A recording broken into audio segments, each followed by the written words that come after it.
Example 1 looked at just a regular mapping. Example 2 gave us graphs. Example 3 is the same kind of question again, but now we're using equations. And I find that when we have equations, this is where sometimes we make mistakes because we get sort of mixed up in notation. We're going to use sort of the same process that we did before as far as showing our work. We're going to figure something out and just write what f of 2 is inside and then wrote our answer. Same thing that we did here. We wrote out what g of 2 was inside of our function and then figured out our answer. Sometimes we can't do all of that mental math in our head when we've got an equation. So what it's going to look like is this. We've got f of g of 9. I'm going to sort of split up the page here, and we're going to figure out what g of 9 is off to the side.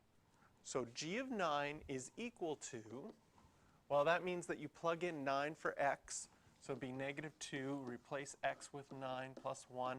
Negative 18 plus 1 will be negative 17. We do that work off to the side, and now we can say f of g of 9 is equal to f of negative 17. So sometimes I see students try to do all of this work here, inside the brackets, and then they get messed up with their notation. So do that work off to the side, figure out what g of 9 is, find out it's negative 17, then say, I can plug that in. Instead of writing g of 9, I can write negative 17. And now, f of negative 17, maybe I do that off to the side as well. Negative 17 will be negative 17 squared plus 3 times negative 17. 17 squared, 289, minus 51. So we'll get 238. So f of negative 17 is 238.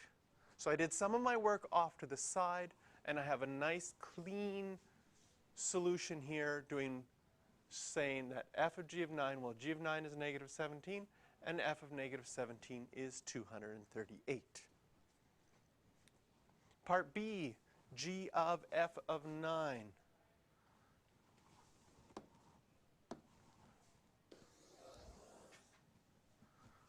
All right. Again, I'll split my page up here so that I can do some of my work off to the side. Now I want to find g of f of 9. So the inside, again, we're always doing the inside first, off to the side. I'm going to figure out what f of 9 is. Well, f of x says whatever you plug in, you're going to square that and add 3 times that. So we'll take 9, it's going to get squared, plus 3 times 9. It's going to be 81 plus 27 is 108. So we can write that g of f of 9 is equal to g of 108. And now that we've got that off to the side, we can also figure out, well, what is g of 108?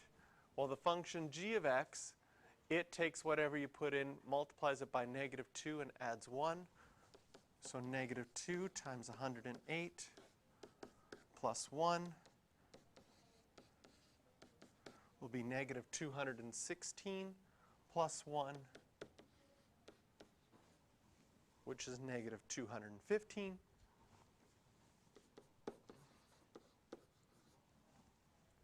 So we get negative 215 as our answer. So these ones are a little bit more work as far as showing stuff, but again, do that work off to the side so that everything you write is equal. Trying to do too much in the equation is going to cause you to do some sort of mental math errors or get confused with the notation. This way it's nice and clean and easy to see what we've done, and our final answer is negative 215. So questions for practice are 6, 8, and 9, and like before, we will do example 4 before working on those.